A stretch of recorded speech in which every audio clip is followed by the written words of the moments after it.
This is the Dennis Miller Option. Your source of opinions, stories, and laughs from comedian and inactivist Dennis Miller, his Guy Friday Christian Blatt, and superstar producer Lindsay Floyd. And now, it's him, Dennis Miller. Hey, folks. Welcome to the Dennis Miller Option. Beautiful surprise today. I'm in the Sweat Lodge with Lindsay and Christian. They came up from L.A., escaped from L.A. You surfed up to John Carpenter music, didn't you? I did. I've got my leather pants on, and I'm putting together the rest of the ensemble out on State Street in Santa Barbara after, so I will definitely come back full Pliskin. What a shithole L.A. is. Like, I'm sorry, Christian. I know you I don't mean your place. Every other place but yours. Yeah, it's just my house. I'm just talking about when I see pictures of it, everybody walking around like they're in the Omega Man or something. It's so grim. It's not as grim up here, or I think an equidistant down south. Yeah. You been in anybody been to Orange County lately? Yeah. A little better than L.A.? Any movies there? Yeah, the movie theaters are open. My in-laws actually went to I believe I need to call it the Native American Casino, and they've gone out to eat and all the fun time stuff down in Orange County. We don't have that stuff in LA County, but they get to enjoy it. Let the good times roll. Looking at Joe Biden here, and I'll tell you what, he might get into the Oval Office, but he wouldn't get back into an NFL game with that look on his face. They'd say, Joe, I'm sitting you down for the second half.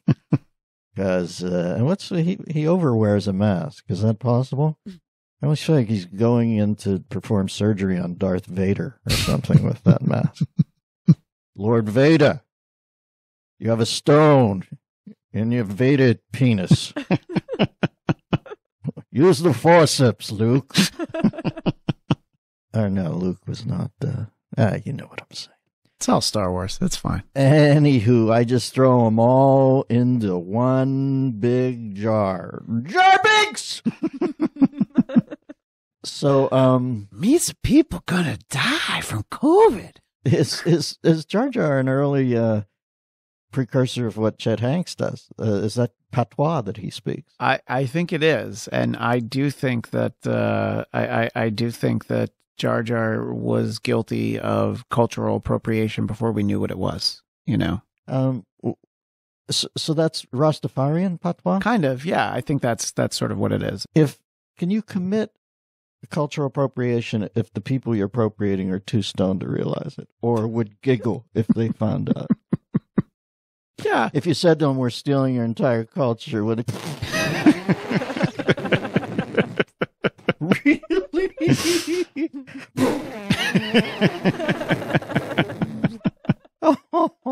You say conch, I say conch.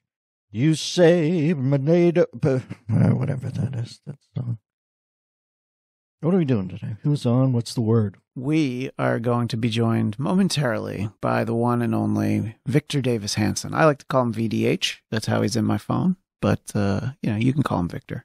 Don't pause between the D and the H. Get right to it. Today's guest is VD8. Sounds like a venereal disease hotline. VDH.com. All right, we'll talk to Victor. I think the country's shot. I think Biden is so bad that I think Trump has a chance in November. Pretty good one. I do think they'll listen. I just think we're split. I can't believe that we aren't having two elections in November, to be honest. The country does not want to be together. I'm a little brokenhearted that both of them don't see the wisdom of just splitting up. There's got to be a way to do it. It's a divorce. There's got to be a way to sit down and settle the assets. And geographically, I see a bit of a ring around the outside of the country that could be put into one hopper and sort of a flyover country in the center, which, they've always used that as a euphemistic term to make fun of the people you fly over, but it actually fits for this. So the rim states, flyover country, I think I've got I bought that domain name in case they bring the werewolf vampire thing back or the Hunger Games. I'm all over that. And I think there's a way to relocate some people, and people are going to say, I am not well, fine, stay, live. It's not enemy lines, but I think there should be a border between. It should be an easy access border, driver's license, things like that. We're all Americans. You can come in for the day, or you can visit. It's not that polarized, but I really think we should break up before it gets violent. This is not a good relationship, and at some point it's going to turn violent. It's starting to turn violent now.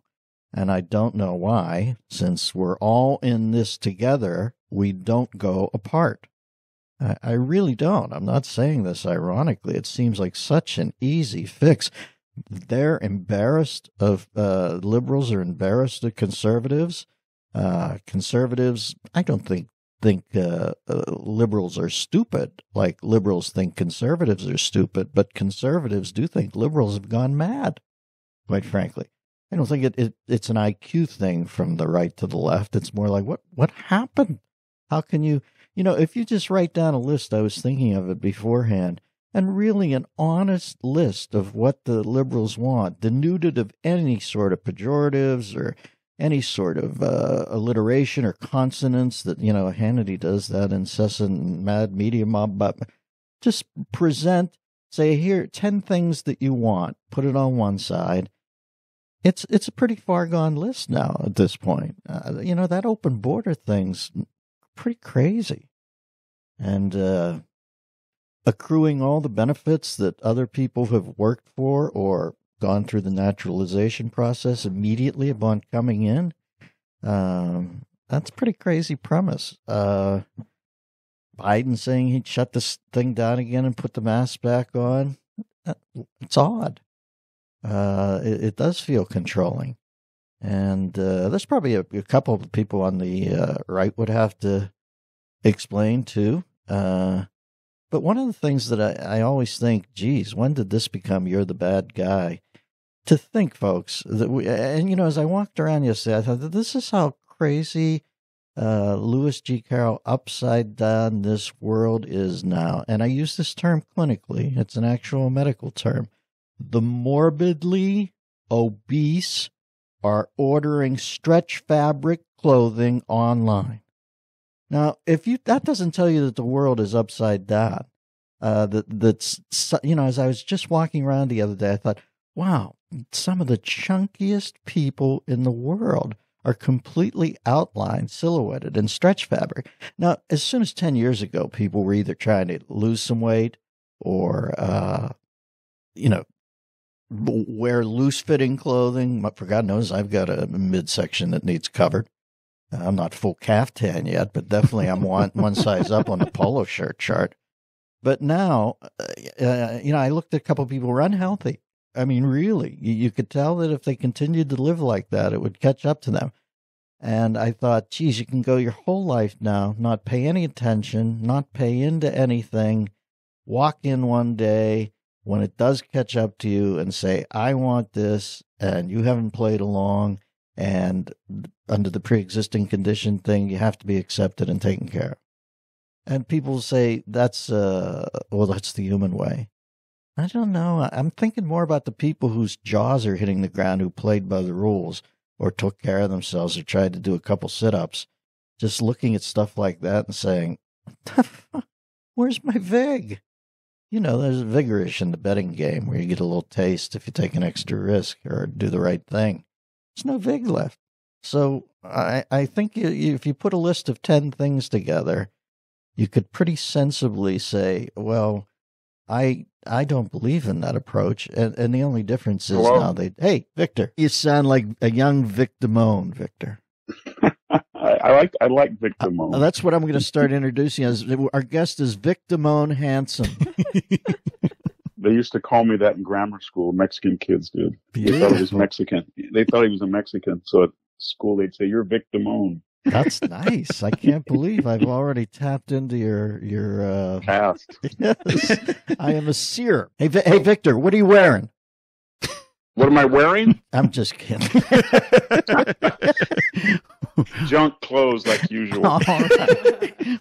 I can't even do skis right. Yeah. I was like, well, what do you mean what I'm wearing? I'll tell you. I'm wearing junk clothes. I've got a pair of chinos on. I'm right on a 33, 34 waist. It's like the pragmatic perv call. Dressed not entirely dissimilar to Nero as he watched Rome burn. Well, this is Dennis. Lindsay and Christian are here. And good to talk to you. Vic, you ready to go? Yeah. Beautiful. And by the way, our guest is Victor Davis Hanson. I consider him to be the most brilliant historian in the land.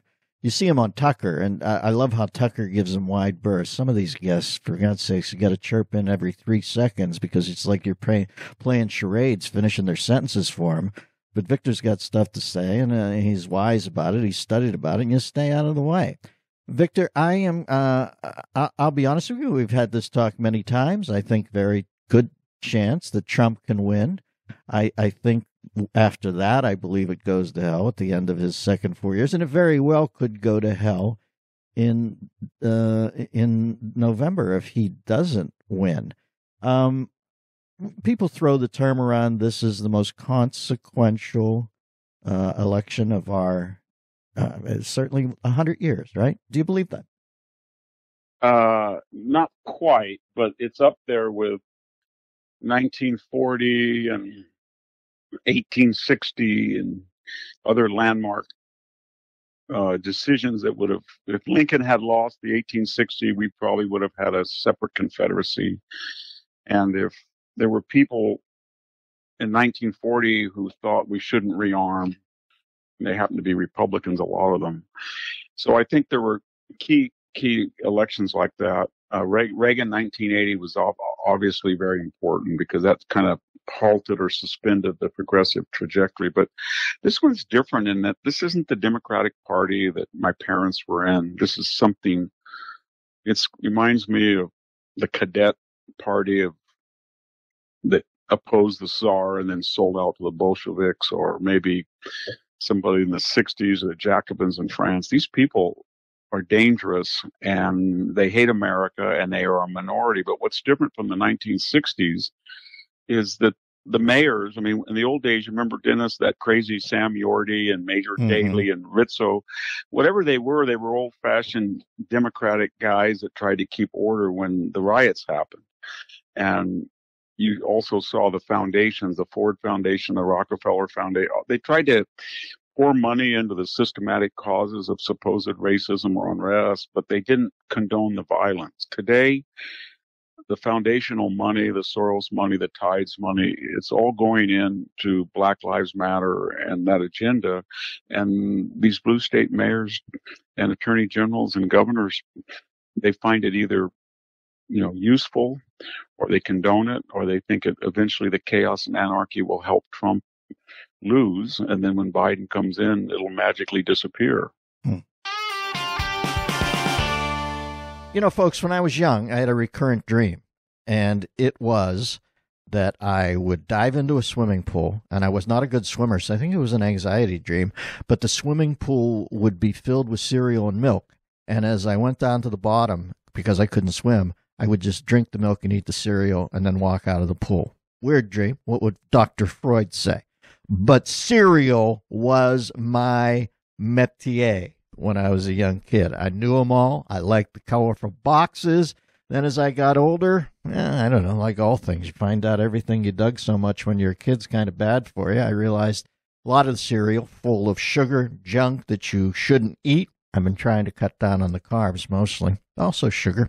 Unhealthy food in general, and realized I basically, I can't eat anymore. I'm on day 64 of a hunger strike. And you know what brought me off? Yes, you do. Magic Spoon cereal. 0 sugar, 11 grams of protein, only 3 net grams of carbs in each serving. Do you hear me? In each serving. 4 flavors: cocoa, fruity, frosted, and blueberry. What do you like, Dennis? Fruity. Tastes amazing. Honestly, too good to be true. Keto-friendly, gluten-free, grain-free, soy-free, low-carb, and GMO-free. As I said, I like the fruity and then I like blueberry, frosted, cocoa. Something about the chocolate is not my main thing. I'm not going to sit here and say that, each flavor is as good as the other. I have favorites. You'll have yours. Maybe you'll dig cocoa, but I dig the fruity one right up front. Go to magicspoon.com/Miller. Grab a free variety pack. Try it today. You'll be able to isolate your favorite. Be sure to use our promo code Miller at checkout to get free shipping. And Magic Spoon is so confident in their product, it's backed with a 100% happiness guarantee. If you don't like it, for any reason, they'll refund your money, and there'll be no questions asked. That's magicspoon.com/Miller. Use the code Miller for free shipping, and we thank our friends at Magic Spoon for sponsoring this podcast. You know what? When I think of Richard Daley and what's going on in Chicago on any given weekend, or when I think of Philadelphia and Frank Rizzo exiting a dinner with a nightstick in his cummerbund, I think these guys were Democrats who took no prisoners if it started to get in the way of the way the trains ran on any given city. I look at Lori Lightfoot. It's so funny that the prefix note on her name is light because she seems like a lightweight. I look at a lot of these mayors and I think, my God, they're sort of placeholders. They get their marching orders in the beginning of the day. And I was wondering, I always try to put together, it's like a fantasy league. Who do you think is currently in the Democrats' star chamber? Who is that 12 people around the table? I think it's Soros and Steyer. I think it's the Podestas, probably Hillary, not Bill anymore. The Obamas. Who else do you see in that fantasy league? No, I agree with all that. And then they have these weird apparatchiks, the foot soldiers, and you mentioned Lightfoot, that unhinged guy in Portland, Ted Wheeler, who kind of they force him to walk to the guillotine and he starts clapping for his own destruction. Mm-hmm. But it's a multifaceted. There's people, as you say, that are funding it. And then there's the political operatives like Pelosi and Schumer that know better but are going along with it. And then there's another wing, of course, the network news, PBS, NPR, CNN, Washington Post, New York Times, and they're sort of there. And then there's, let's face it, it's celebrity culture that encompasses everybody from the NBA, who seems to be a Chinese puppet these days, to the virtue signaling movie stars of Hollywood. So they have control over all the media, and of course Silicon Valley, Facebook, Google, Apple, all that stuff. They have control over all the levers of cultural influence. Well, two things. Ted Wheeler's such an ass kisser that he'll pre-score his neck as they lead him out to the guillotine. He'll do it halfway so they don't dull the blade for the other deniers. And secondly, I'm talking about the main room, and I realize the concentric circles out from that. I'm talking about the Red Cork Center. Who do you believe is making the decisions over there? I'd put Axelrod in there, too. Who do you see in that room who's sending out these marching orders? I think that there's no doubt that when you say the Obamas, I think Barack Obama is just sort of, he's in Lotus land now. I mean, he just wants money and not to work. He said by his own admission he was always lazy and he got his wish. He's wealthy. He weighs in with that fake accent every once in a while, but it's Michelle Obama. And she's still engaged in this. You know, when she said in the convention, you can't walk out if you're a black man without being fearing for your life, without mentioning 7,000 of them have been killed in the inner city by gangs, and 9 or 10 or whatever figure we want to use, 15 maybe by police. And she's up there, and she's a spiritual head. There's a lot of influential intellectuals, He Coates and those types of people who write stuff that's very inflammatory. You've got to put in there some of the op-ed editorial directors and the op-ed writers in the New York Times, if you want to read that. The Laureen Jobs at Atlantic is publishing things like their latest accusation that Trump said losers or suckers, or the Mattis piece where he said that Trump was acting like a Nazi. So we've got people who are deliberately ahead of it. I think what you're saying is, are they ahead of the street crowds? Do they create the climate or prep the battlefield with their money or their cultural influence? And so, yeah, I think the Obamas are one, Soros is one, Steyer is one, the Tides Foundation. Now, I'm a member of the Bradley Foundation board, and it's the largest conservative board in the United States. I think we have 1.4 billion. And we had a presentation not long ago because we were getting full of ourselves. Oh, we do so good and try to help traditional America and fund causes that are. And a guy came in and just laughed at us, or she did, and she showed us the 25 foundations ahead of us. And they were not ahead of us, 1.7. They were like 10 billion, 12 billion. And they were Soros connected. They were Steyer connected, Gates connected, Zuckerberg connected. And she showed us all the things where they spend their money. And I mean, you're talking about a magnitude of being outspent 20, 30 to 1. And I think this campaign, when we see Bloomberg say he's going to spend $100 million to defeat Trump in Florida, and then the widow of the Golden West savings and loan fortune says she's going to spend $200 million. That's where the real heft is, I think, is the big money foundations. And that's dangerous because they're always preaching to us about dark money. You can't wake up in the morning without a Jane Meyer article somewhere warning us about the Koch brothers. Either the Koch brothers are irrelevant now, or they're writing for some type of libertarian open borders utopia, but they're not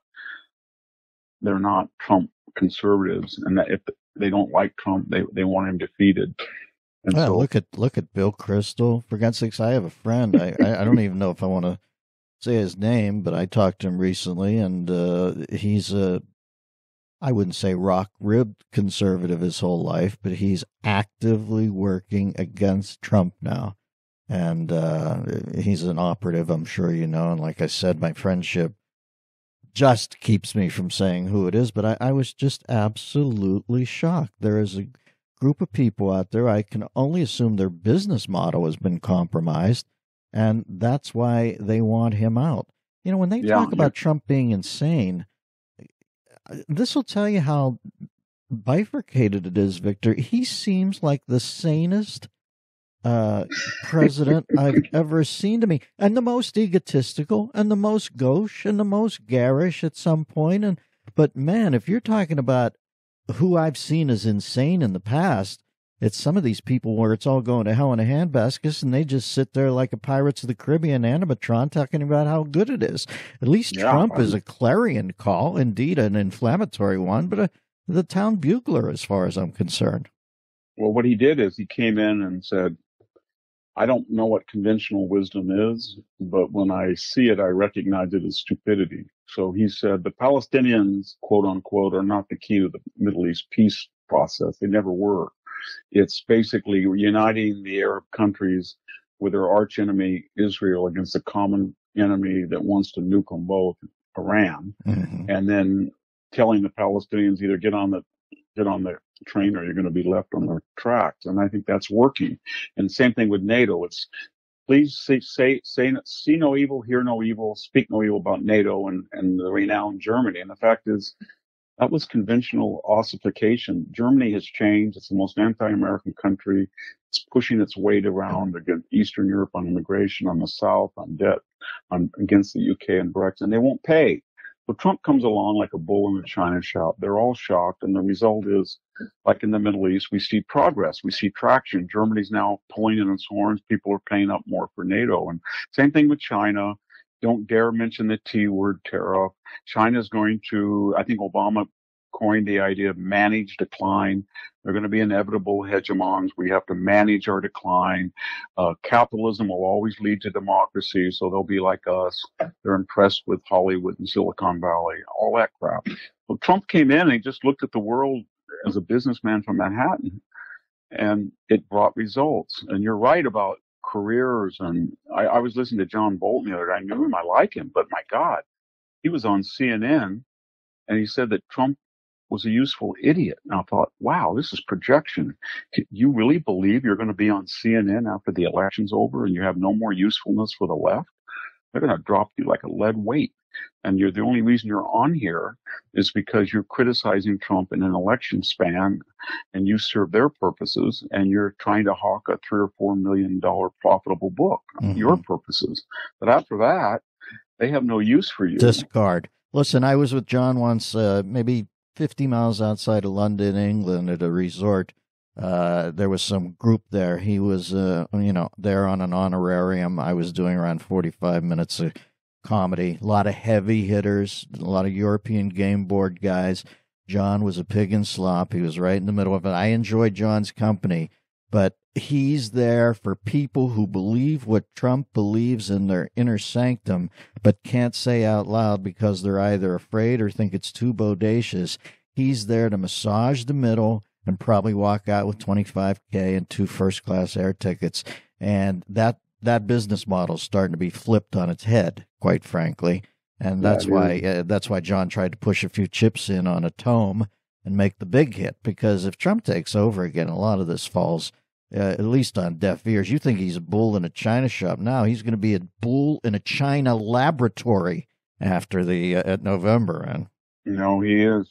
He is. I've been talking to some people. Will call once in a while and say, "What do you think of our post-victory agenda?" And you say you got to win first. They know that, but when you hear what they're talking about, I mean, it's 400 more judges. It's 600 miles more of the wall to finish it. Basically, we're accessible terrain. It's more deregulation. It's more fracking. It's more pressure on China. It's not. Well, I don't want to hear he's going to pick more judges like John Roberts anymore. That's one thing he can zip it about. No, I don't. I think they're burned on that one. Yeah, burned. Manchurian candidate, brother. They snuck him in. It's the same as that guy up in New Hampshire. Who was the rough guy whose kid took over the state eventually? Souter. David Souter. Yeah, Souter was pushed in by 2 of the right-leaningest cats. Have you noticed that, Dennis? They all start out like Earl Warren or Justice Brennan in the past, or John Paul Stevens, or Souter, and they're all conservatives, and they get into Washington and they think, well, I'm not very popular. I'm not really spoken about in the New Yorker magazine. And then they finally start to wear down and they all go left. They never go in there left and think, you know what? Never. I'm going to become a conservative. They never do.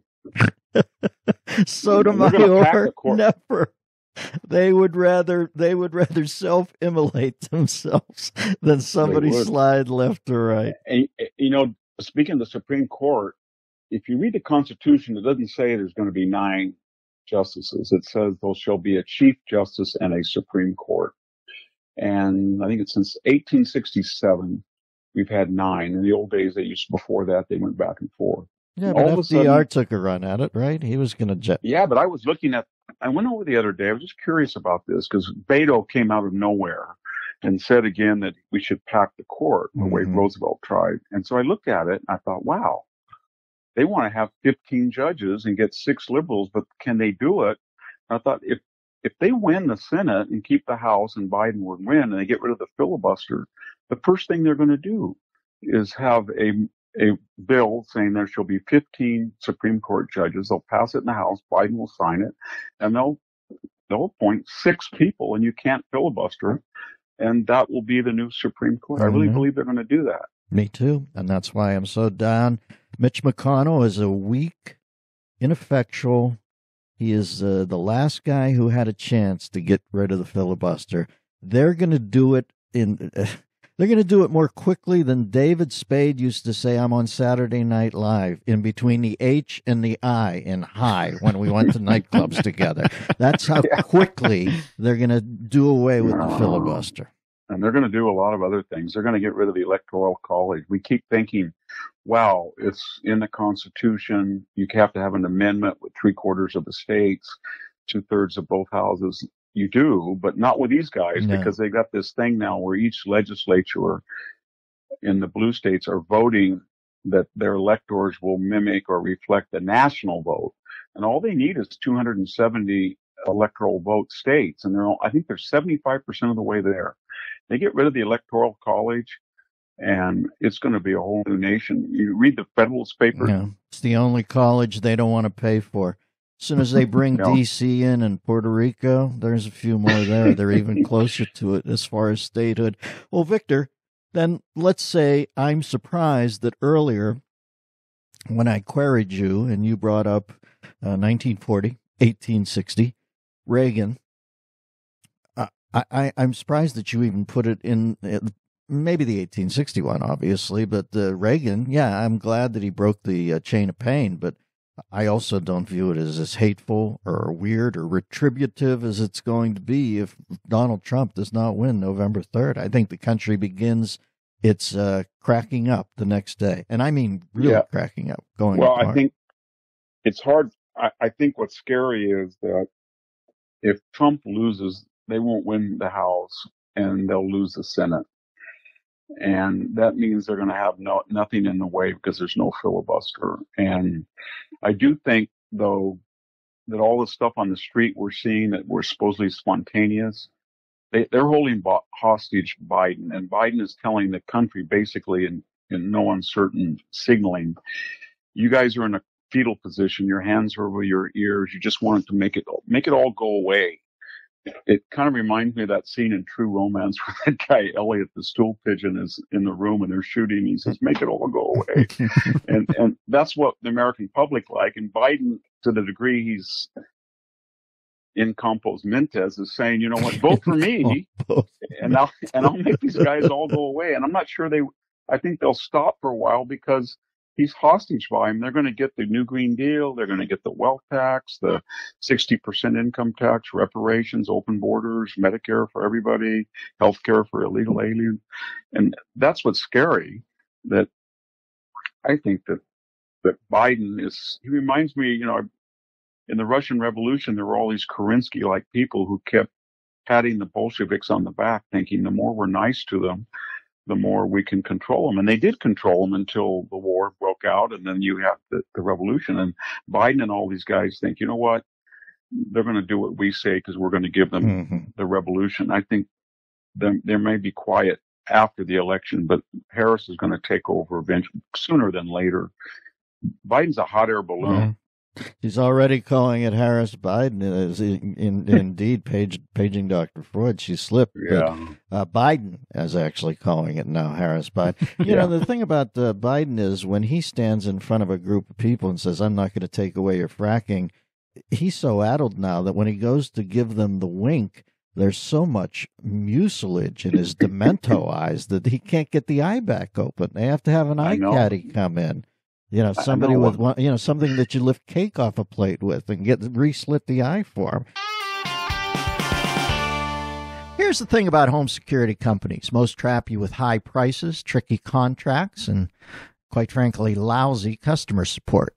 So while there are a lot of options out there, there's only one no-brainer. You know it.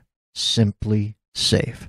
I've used Simply Safe for years, and it is simply the right home security for me, and I'm telling you, for you too. Simply Safe's got everything you need to protect your home with none of the drawbacks of traditional home security. It's got a veritable arsenal of sensors and cameras to blanket every room, window, and door, tailored specifically for your home. Professional monitoring keeps watch day and night, ready to send police, fire, or medical professionals if there's an emergency. You can set it up yourself in under an hour. You just peel and stick the sensors exactly where you need them. No technician required. And there's no contract, no pushy sales guys, no hidden fees, no fine print. All this starts, what would you guess? $2 million a month? No! $15 a month. I'm not the only one who thinks Simply Safe is great. U.S. News and World Report, not an easy sell, named it the best overall home security of 2020. Head to simplysafe.com/Miller and get a free HD camera for my listeners. That's Simply Safe, SIMPLISAFE.com/Miller to make sure they know that our show sent you. And I think he really is so far gone, Vic, that I don't know that on the 29th, here's how I'd play it if I was Trump. in that first debate, and you can see Biden when he starts floundering, it's like a little kid being swim-proofed where they flourish and try to thrash to the wall to keep up. Mm-hmm. Biden will get to the end of his 1 minute. He usually gets to 40 seconds. He starts to panic. He knows the frabba-jabba is about to come out. He speaks in twisted tongues. All of a sudden, he starts thrashing and says, I guess that's my time. I don't want to take more time. And he throws it back, and he tries to hide behind the cloak of being polite. If I was Donald Trump, I would act presidential there. They always want him to. I would act gracious, and I would say, no, Joe. You can take some of my time. Finish your thought there. We want you to finish your thought. And then Trump scores twice. He looks like he's being gracious, and Biden has to finish the thought, and he doesn't even remember what thought he wanted to finish. How big this debate, I still don't believe it's going to happen. Your thoughts? I don't either, because you know what? When you got this guy and he says, bring it closer for the teleprompt, and when he reads the prompts, end of quotation or talking points on the air, or he brings down a picture from the wall and on the reflection you can see the hidden teleprompter, or when one of the questioners says, can I get off script and ask a different question? That shows, and then when their campaign manager gets on national TV and cannot answer Brett Baird, does he use a teleprompter or not? Then you get the impression that, I don't know Silicon Valley technology, but if he goes through with this, they're going to have something fourth dimensional on there. I don't know what it is, an implant in his head or something, or screen on the ceiling. No. Out of his right nipple will come a hologram of Princess Leia saying, help me, Obi-Wan. He's got to. Or maybe it'll have a Candy Crawley come back as the instant fact checker. They got to do something, because he's the only guy I've ever seen in my lifetime. It's what Churchill said of Admiral Jellicoe in World War I. He was the first Lord of the Admiralty, the first Sea Lord. He's the only man that could lose the war in one afternoon by losing the British fleet. Biden is the only candidate I've ever seen that could blow up an entire campaign in 5 seconds. If he goes on there and somebody says, if the host was black, the narrator, and he says, you remind me of a junkie or a cokehead, or, you're not really black. And he's capable of saying stuff like that. Well, he did say it, Victor, and it hasn't knocked him out. So you have to. That's how upside down it is. He did say that. It hasn't hurt him. But he said it. If he says it in a debate with 50 million people, he's going to lose 5-10% of the African American vote. He's already at the point where he's getting close to losing 15%. If Trump gets 15% of the black vote, I don't think they can win. And Trump's getting close to that. All this stuff about, Pelosi says no debates, and Michelle says get out and vote, and Hillary says never concede, and Bloomberg says I'm going to give 100 million. That's all a reflection of internal polls. Internal pollsters, we make fun of them, but they're like our oncologists. When you go to a cancer doctor, you don't pay him to lie to you. He tells you the truth so you can deal with it. So these internal pollsters are telling these people, you're not quite behind yet, but you have to stop this Trump trajectory, because if it continues, you're going to be behind by 4 or 5 points on election day. And that is reflected in this paranoia that they're voicing. And I really think that they're seeing polls. I mean, I don't believe Politico or Reuters or YouGov. They're off. And every once in a while you see cracks in that. You can see the fissures where Zogby or Rasmussen or Emerson or Daily Express poll will be peeping out, and they'll say, you know what, Florida's tied, or Trump is 1 point ahead, and then everybody gets, no, they're not. These are not NBC. Mm-hmm. These are not Wall Street. These are not Political. These are not Reuters. But something's going on, and you and I know from our own acquaintances that there's a lot of Trump. I don't know what we would call them, landmines out there that are going to go off on November. That nobody knows where they are, but they're there. Well, I'll tell you what, angry. I still think first up, what's today, the 15th, 2 weeks? Yeah. They've got to figure out a plan, because he cannot debate on the 29th. I have friends who are in late-stage dialysis who are not as dependent on machinery as Joe Biden is on his teleprompter. So they can't let him go out there. It's just that simple. No, hey, let's talk about the fires. Let's take it back to Cali. Folks, if Horace Greeley were alive today, he would be meeting you at the border and say, no, go back east. Go back east. I fucked up telling you to come out here, because California is literally incinerating itself and casting blame. I was intrigued. I can see who they're going to send I don't know who wins this time, but they're going to send Gavin Newsom into the fray in the future because they're allowing him to make a few even-handed things so he can't be painted as a complete opponent ideologically when things are common sense good for a state. I was watching him with Trump and I was thinking, oh, this is the guy they've picked for down the road. But by and large, when you have arson happening and you still are jumping over arson to blame climate change, it'll show you how absolutely bumper sticker driven they are. You can have a picture of a guy lighting something on fire, and then somebody can blame it on a solar flare, and it gets more cachet in the left.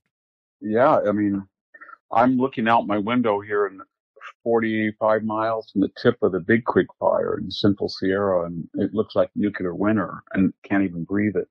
And I have a house up on Huntington Lake where 97% of all of the cabins were destroyed, except an area where we were very lucky, where so far it's still standing. But all the last 6 years, if you look at op-eds, if you look at what people were saying, if you look at, they said we lost 65 million trees in a drought and the bark beetle that devoured them. Please let the timber industry come back into California. They have 2 years to harvest the trees. They let grazing go to clean the hillsides.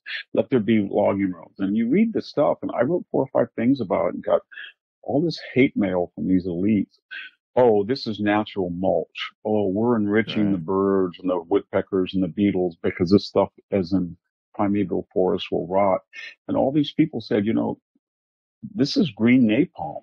And we have that Paradise Fire. And then suddenly, about February, the insurance companies said, you know what? This is fire season coming up. And they started tripling and doubling their rates for foothill and mountain residents. And a lot of people would call and say, I was paying an exorbitant $250 a month for a little cabin. They want $600. And everybody's got panicky. And then you saw the state get panicky because suddenly, for the first time in 6 years, in June, they were going into the Sierra and mass logging, just a fraction of that 65 million, but they knew what they had done. And then when this thing hit, just like on spec, they said global warming did it, but it was a new theory of forest management that said man bad, hydroelectric bad, timber bad, boating bad, jet skis on a mountain lake bad, Bay Area, wilderness backpackers for a week every year good. And that's the theory. Do you think, Victor, it's gotten so screwed up out here, folks, by the way, that they're literally taught that they realize that their leading import might be exports, in that humans are going to start splitting, and some of them with a big worth that just can't take it. They're already floating the idea. It sounds so illegal to me. Can there, in fact, be an exit tax? I think there is already a de facto one. I speak a lot to people who what does that mean, Victor? Tell me that, because I talk to people from the Hoover Institution who are pretty big donors, and they're sick of California, so they leave. But they come back because they have family or they have businesses.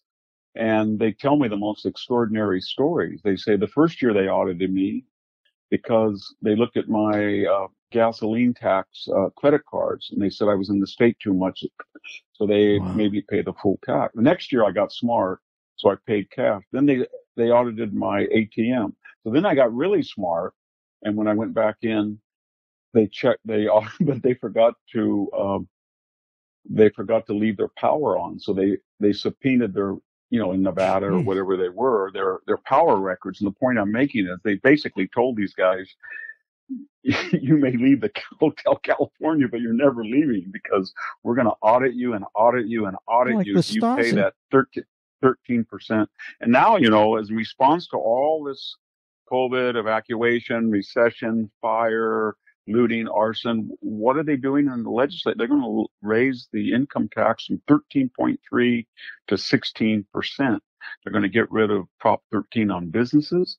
They're going to say if you have Prop 13 and you want to leave your Prop 13 home to your child, that you can only have one home. If it's your house next door you own, that no matter. So they're desperate for money and they're trying to tax, and everybody's leaving. And you try to tell them that, and they think, well, they're leaving because they're no good. We don't want them.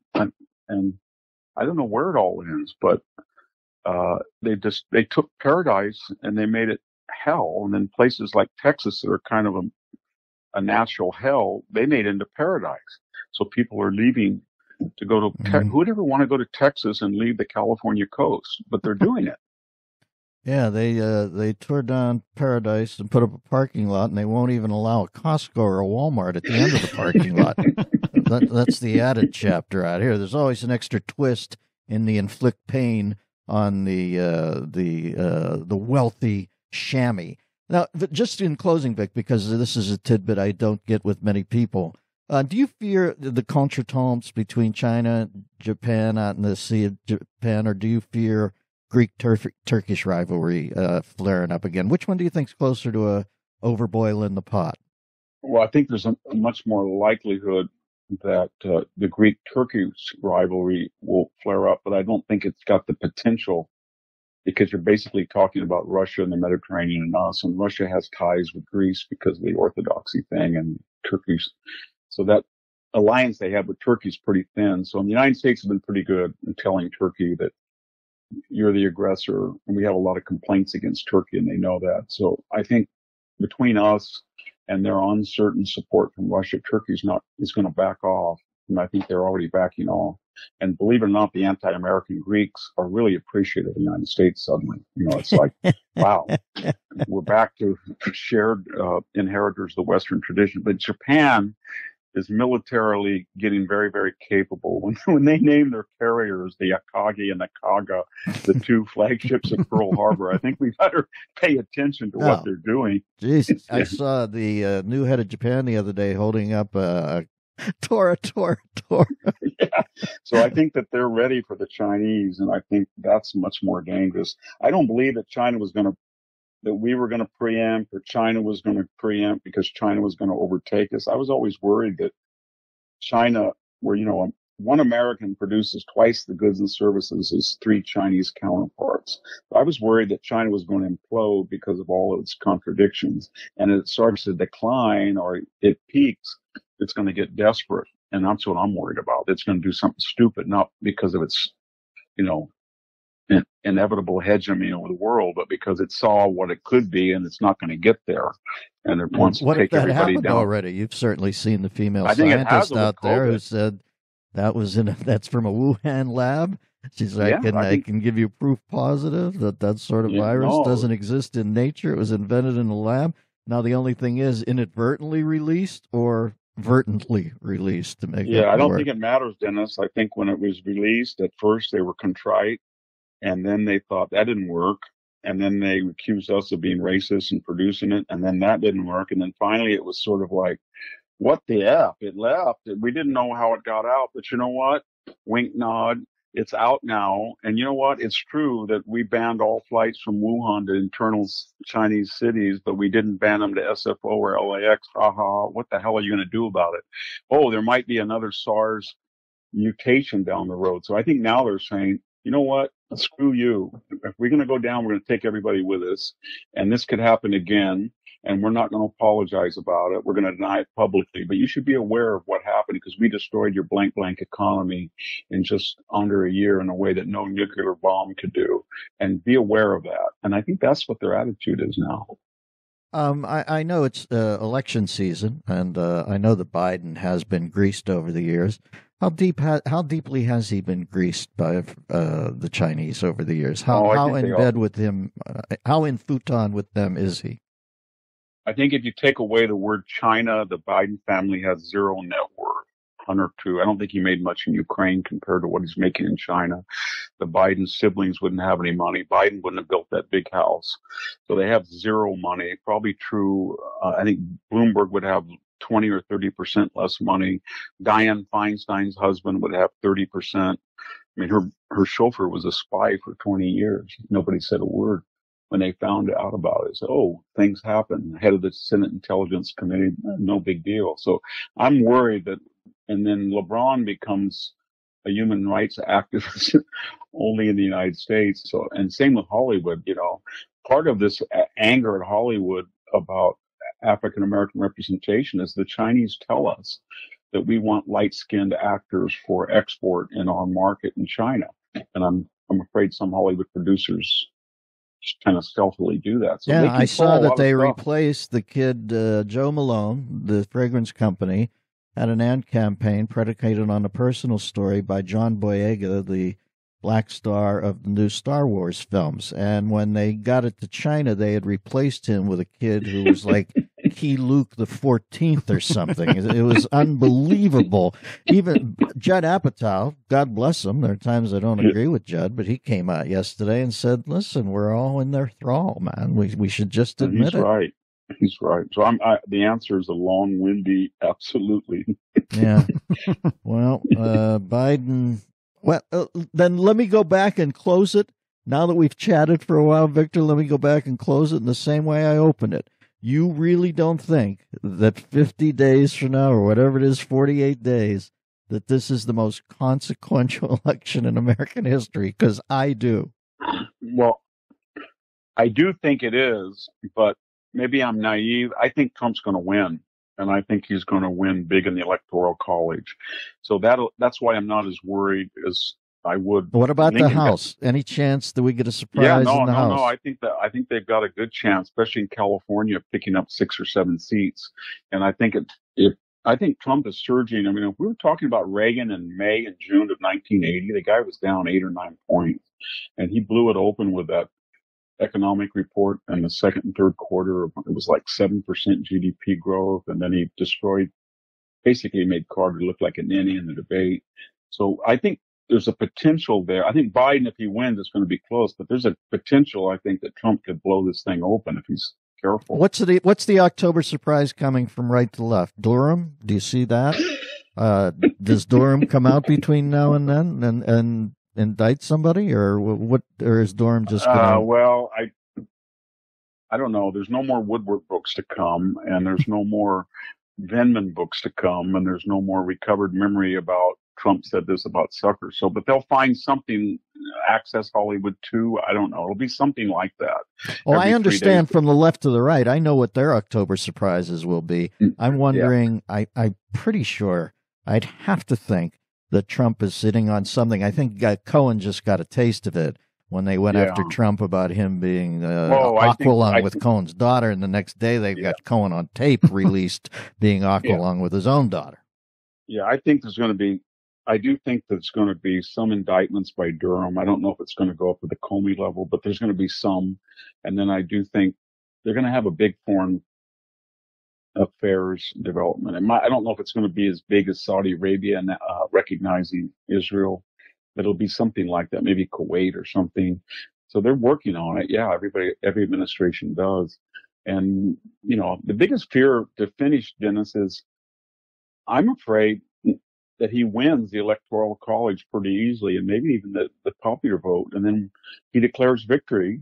And then, like here in my district, Congressman Valadeo did the same thing, 6% lead. And then all of a sudden they say, wait a minute, we got this pile of, from, Dade County came in and Chicago and LA, and wow, not LA, but, these swing states. Wow. And then all of a sudden we wait there every day and see him bleed to death for 30 days. And then suddenly, George Soros and everybody and say, you know what, he won. And then we're going to go to the Supreme Court. And then your Justice Roberts, as we've talked about, says, I kind of sort of maybe think that these ballots are valid. And that's what's scary, because that's going to end to violence in the streets on both sides. That's John Brown's raid there. That's Fort Sumter. That's John Brown's raid. We hang Chads or we hang together, as they used to say. Yeah. And I really think that people say, well, when would the left stop? I know they've got this Saul Alinsky approach, and you carpet bomb and you just keep flooding the zone.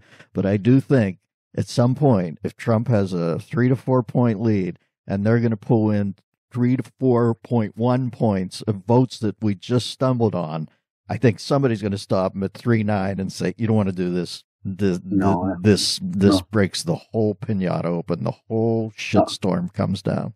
I think so, too. It's going to be things we've never even imagined in our lifetime. I know. Happens. It's going to be weird. I hope he wins it. He's got to win on a landslide. Not a landslide, but he's got to win by a 10-point margin or 8 or 7. and I think is capable of it, because I think people are sick of what's going on, and they don't want to talk about it. From your mouth to Obama's ears, as they say in the secular world. All right, my friend, you good? Okay. When you touring again? When can we get something together? They canceled the Israeli tour, so I'm doing the same thing next year. I'm told that the Israelis are on board. So now I know I bailed last time, but I had some business come up. But Victor, I'm going with you because that's one of my one of my goals. My last one. Yeah, it's my last one, but we're going to do it again. We didn't do it. We did a virtual this year, so we're going to do the whole thing again. I should say for the first time, because we got canceled. Listen, as much as I love you, Victor, I'm not going on a fucking virtual tour of wailing. What the fuck are you? And Christ was visited here. If you put your cursor, this is Christ's tomb right there. What, are you kidding? No, we're going to have a real thing. All right, brother. Okay, take care. Bye-bye, Victor. Bye. A virtual tour. Oh, my God, folks, I'm faking this. Oh my! All right, good to talk to Victor. I think Victor's spelling a Trump victory. That's what I heard. Because I always get up to this point with Victor where I want him to concede my point because his approbation would mean so much to me. But sure. He never will. He'll always say, "Nah, I don't quite see it like you." And I think, what is he missing? If Biden wins, this is